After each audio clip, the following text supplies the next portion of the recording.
Good morning प्यारे बच्चों। आज हम पढ़ने जा रहे हैं हमारी पाठ्य पुस्तक बसंत भाग 3 का तीसरा पाठ, जिसका नाम है बस की यात्रा। ये एक व्यंग है बच्चों, और इस व्यंग को लिखा किसने है? हरिशंकर परसाई जी ने।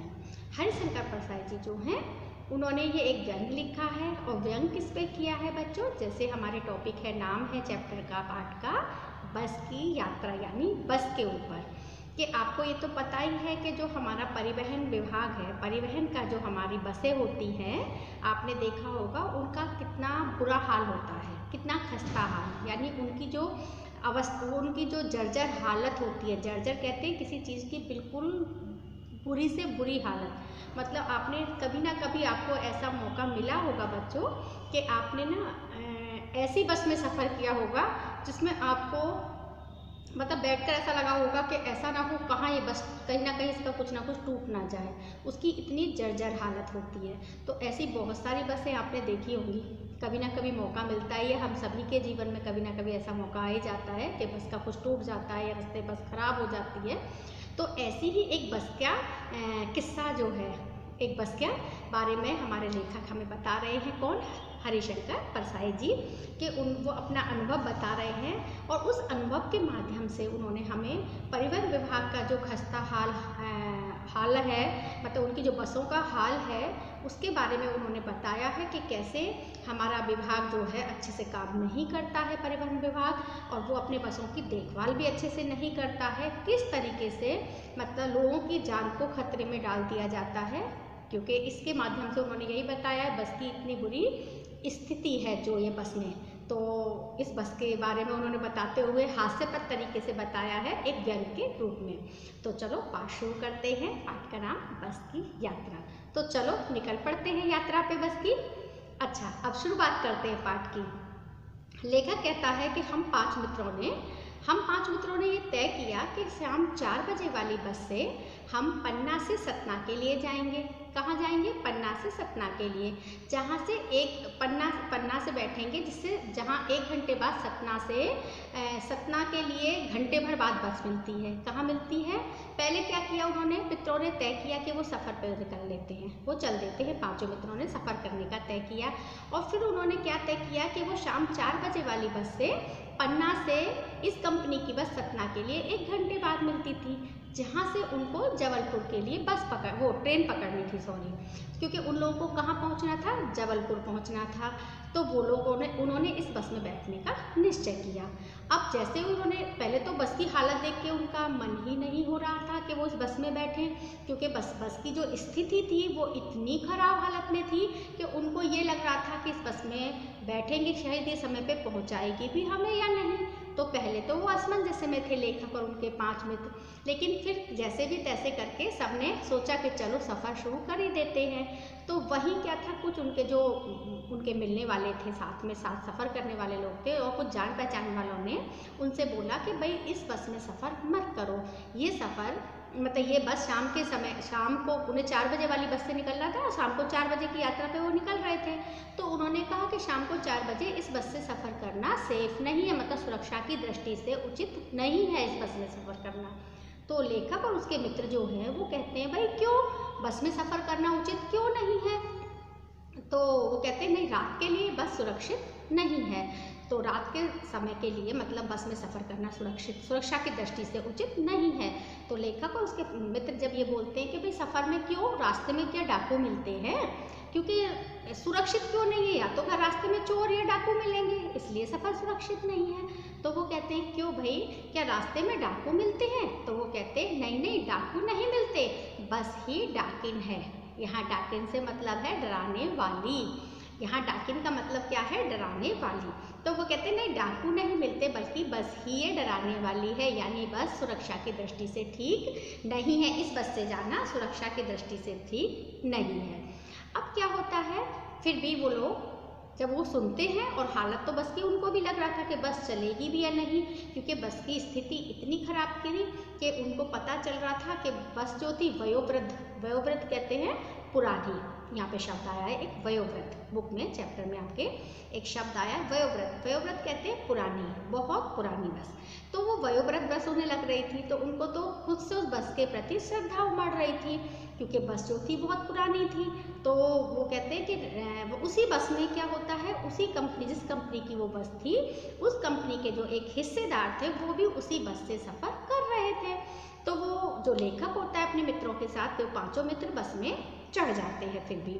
और बस में चढ़ते हैं तो बस की को देख के उन्हें ये तो पता चलता है कि बस बहुत पुरानी है और वयोवृद्ध है। तो यानी जब कोई चीज़ पुरानी हो जाती है यानी उसने बहुत सारा जीवन देखा हुआ है, इसका मतलब यहाँ तुलना की जा रही है व्यंग्यात्मक तरीके से, यानी हंसी मजाक के थ्रू के द्वारा उसकी तुलना कर रहे हो कि वयोवृद्ध यानी जब कोई चीज़ पुरानी हो जाती है, बस पुरानी है, तो जैसे बुजुर्ग हो जाता है कोई इंसान और उसको लंबे सफ़र या ज़्यादा काम नहीं कराया जाता, इसी तरह इस बस का हाल था। तो वो कहते हैं वयोवृद्ध बस है, इसकी हालत ऐसी है कि मंजिल तक पहुंचा देगी हमें। तो वो ये सब सोच रहे होते हैं। फिर क्या होता है, वो उससे पूछने लगते हैं जो कंपनी का। फिर क्या होता है, इससे आगे के पाँचों मित्र बैठ चुके हैं बस के अंदर चढ़ के। फिर उस कंपनी का जो बस का जो कंपनी का हिस्सेदार एक उसमें बस में सफ़र कर रहा होता है, तो उससे पूछ बैठते हैं कि भाई क्या ये बस चलती भी है।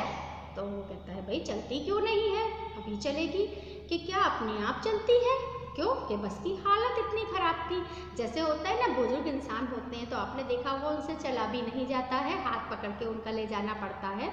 इसी तरह यहाँ वयोवृद्ध बस को कहा गया है, तो यानी बहुत पुरानी बस है, तो कहीं ऐसा ना हो इसमें धक्का मारना पड़े, ये चलती भी है।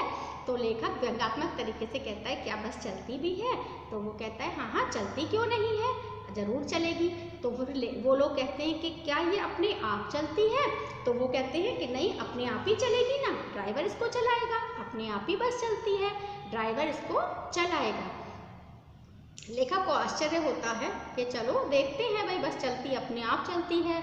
ये भी बड़े आश्चर्य की बात है कि क्या ये बस, उसकी जो जर्जर हालत थी उसको देखकर लग रहा था, उसकी जो इतनी बेकार हालत, क्योंकि कांच, जर्जर हालत का मतलब होता है उसकी खिड़कियों के कांच टूटे हुए थे। तो लेखक सोच रहा है कि इस बस ने तो जाने वयोवृद्ध हो चुकी है, तो यानी कितने लोगों को इस बस ने अपनी मंजिल तक पहुंचाया होगा। तो वो यही सोच रहा है कि भाई इसकी इतनी बुरी हालत है बस की, तो इस बस ने कितने लोगों को इसकी मंजिल तक पहुंचाया होगा। अब वो सोचता है कि चलो भाई जैसा भी है बस चलेगी तो है ही, बस को हमें चढ़ना है, बस पे बस के साथ जाना तो है ही, जैसी भी हालत है बस की। तो वो कहता है लेखक कि भाई अब जो भी है, बस के शीशे टूटे फूटे हैं, पुराने टूटे फूटे शीशों को देख के हालत लग रही है कि इस बस में कितने लोगों ने सफ़र किया होगा, और इसकी स्थिति बता रही है कि कितने लोग अपनी मंजिल तक इस बस के द्वारा पहुँचे होंगे। तो लेखक बैठ जाते हैं। अभी 8-10 मील ही पहुँचते हैं कि उनको बस की हालत पता चल जाती है। कितने दूर पहुंचते हैं, 8-10 मील। बस 8-10 मील तक पहुंचने के बाद ही बस का पता चल जाता है, क्योंकि बस के जब बस में वो बैठ जाते हैं, बस चालू हो जाती है, मतलब स्टार्ट होकर चल देती है, तो उसका इंजन जो होता है बस का, वो इतनी साउंड यानी इतनी आवाज़ कर रहा होता है कि पता ही नहीं चल रहा है कि बस मतलब हम लोग बस में बैठे हैं, इंजन के अंदर बैठे हुए हैं हम लोग। तो वहाँ पे उनको एक व्यंग्यात्मक तरीके से, मतलब बस का आपने कई बार देखा होगा ना, कोई टूटी फूटी पुरानी बस होती है, जब आप उसमें सफ़र करते हैं, उसमें बैठ जाते हो, आपने देखा होगा इतना शोरगुल होता है कि ऐसा लगता है कि मतलब कुछ भी सुनाई नहीं आता है, बस में इतना शोर होता है, उसकी साउंड चलने की इतनी ज़्यादा होती है।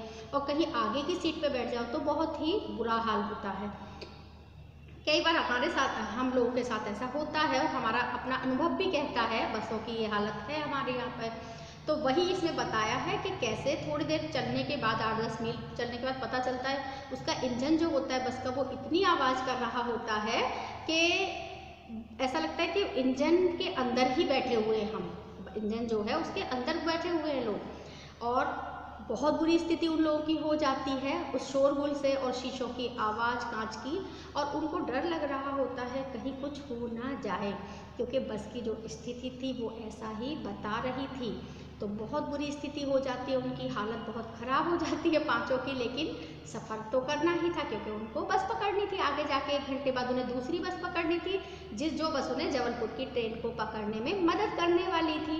तो फिर वो लोग क्या करते हैं बच्चों उसके बाद कि बस जब चल पड़ती है तो भाई उनको लगता है भाई गजब की बात है, बस तो अपने आप चल रही है, तो गजब हो गया। अब ऐसा लगता है जो लोग छोड़ने आए हुए होते हैं जो लोग उनको छोड़ने आए होते हैं वो उनको ऐसी दृष्टि से देख रहे होते हैं, छोड़ने आए हुए लोग उन 5 को ऐसी दृष्टि से छोड़ रहे होते हैं जैसे कि उनको अंतिम विदाई दे रहे हो। अंतिम विदाई किसे कहते हैं बच्चों? जब किसी की मृत्यु हो जाती है उसको अंतिम विदाई कहते हैं। तो जो छोड़ने हुए आए हुए होते हैं लोग वो उनको ऐसी दृष्टि से देख रहे होते हैं जैसे उनको अंतिम विदाई दे रहे हों, क्योंकि उस बस का कोई भरोसा ही नहीं था कि ये बस समय पे मंजिल तक पहुंच जाएगी। ऊपर से क्या 4 बजे वाली बस थी, अगर थोड़ा भी रास्ते में लेट हो जाएगी तो अंधेरा हो जाएगा, क्योंकि शाम होने के बाद तो अंधेरा हो जाता है। तो अंधेरे में तो वैसे भी परेशानियां ज़्यादा बढ़ जाती हैं अगर बस रास्ते में ख़राब हो जाती है तो वो कंपनी का हिस्सेदार भी उसी बस में सफ़र कर रहा था। तो वो लोग क्या करते हैं कि बैठ जाते हैं, जो छोड़ने आए हुए होते हैं वो लोग उनको इस तरह की नज़रों से देख रहे होते हैं, लेकिन फिर भी कुछ भी करके वो लोग वहाँ पर आराम से बैठ जाते हैं और बस सफ़र पे चालू हो जाती है। बस क्या होती है? सफ़र पे चालू हो जाती है। अब क्या होता है बच्चों कि इंजन सचमुच स्टार्ट हो गया, मतलब वहाँ पे वो देख रहे हैं कि इंजन सचमुच स्टार्ट हो गया, बस चल दी और बस चल के आगे चलने लगी है बस। तो अब वो क्या करते हैं कि आगे पहुँचते हैं। तो अब जो बस की मैंने बताया कि ऐसा लग रहा होता है कि वो लोग इंजन के अंदर बैठे हैं, बस का सीट के साथ जो है और बस का सीट के साथ असहयोग चल रहा होता है, जैसे एक दूसरे को सहयोग वो लोग नहीं कर पा रहे हैं। असहयोग से यहाँ मतलब है एक दूसरे को सहयोग नहीं कर पा रहे, सीट कहीं हिल रही है और बस अलग हिल रही है, यानी आपस में एक दूसरे से उनका सहयोग बिल्कुल भी नहीं है। और 8-10 मील चलने के बाद सारे भेदभाव तो मिट ही जाते हैं। किस तरह मिट जाते हैं कि ये समझ में नहीं आता है कि हम सीट पर बैठे या सीट हमारे ऊपर बैठी है गोद में। और उसमें से एक आदमी कहता है कि भाई बस क्यों नहीं चलेगी, बस चलेगी, ये तो बल्कि आपको एक बूढ़ी स्त्री की तरह आपको गोद में लेके चलेगी, गोद में बिठा कर ले चलेगी अपने। तो वहाँ पे एक व्यंग भी किया जा रहा है कि भाई डरो मत, आराम से सफ़र करो, ये बस तो आपको आराम से ले जाएगी। और 8-10 मील के बाद जब खूब हिलने लगती है बस खूब ज़्यादा ज़ोर से, तो उनको ये एहसास भी हो जाता है कि उनको ये लगता है कि समझ ही नहीं आ रहा है कि हम सीट पर बैठे हैं या सीट हमारी गोद में बैठी है। अब क्या होता है बच्चों, एकाएक बस रुक गई। क्या हुआ? एकाएक बस रुक गई। और क्या हुआ मालूम हुआ? हाँ, एकाएक क्या होता है, बस रुक जाती है, सब चौंक जाते हैं। तो अब क्या होता है कि आगे का अभी मैं इतना आपको बताऊंगी कि कैसे वहाँ तक वो लोग पहुँच गए। आधे 8-10 मील तो आ गई है बस अच्छे से चलती चलती, और यहाँ तक आते आते उन्होंने बस की खस्ता हालत उनकी समझ में आ गई है कि अब भगवान ही जाने, ईश्वर ही जाने कि कैसे हम लोग मंजिल तक पहुँचेंगे। तो अभी आधा पाठ मैंने आपको बताया कैसे बस की यात्रा का मनोरंजक सफ़र जो लेखक अपने 5 मित्रों के साथ कर रहे हैं, और बस की खस्ता हाल यानी बस की जो हमारी परिवहन की जो बसें होती हैं उनकी खस्ता हालत का इसमें उन्होंने जिक्र किया है व्यंग्यात्मक तरीके से बहुत ज़्यादा। तो कैसा लग रहा है पाठ बच्चों? आपको भी अपनी यात्रा याद आ रही होगी। तो आज इतना आधा पाठ लेंगे, इससे आगे का जो पाठ होगा वो अगली वीडियो में मैं दूँगी, अगली क्लास में आपको कराऊंगी। और बहुत मज़ा आएगा जब आगे का आप सुनोगे, तो आपको हंसी भी बहुत आएगी और आपको याद आएगा कि हमारे साथ भी ऐसा हुआ है कभी ना कभी। तो आज का पाठ इतना ही बच्चों। मज़ेदार है ना यात्रा हमारी, किसकी? बस की यात्रा। और हमारे लेखक कौन है? हरिशंकर प्रसाई जी, जिन्होंने व्यंग्यात्मक तरीके से हमें बस की यात्रा का वर्णन किया है। तो चलो आज का पाठ इतना ही बच्चों। आप ध्यान से रहो, घर में रहो, सुरक्षित रहो, और पढ़ाई भी करनी है थोड़ी थोड़ी, तो अच्छे से पढ़ाई भी करो मन लगाकर। तो चलो क्लास ख़त्म करते हैं। बाय बाय बच्चों।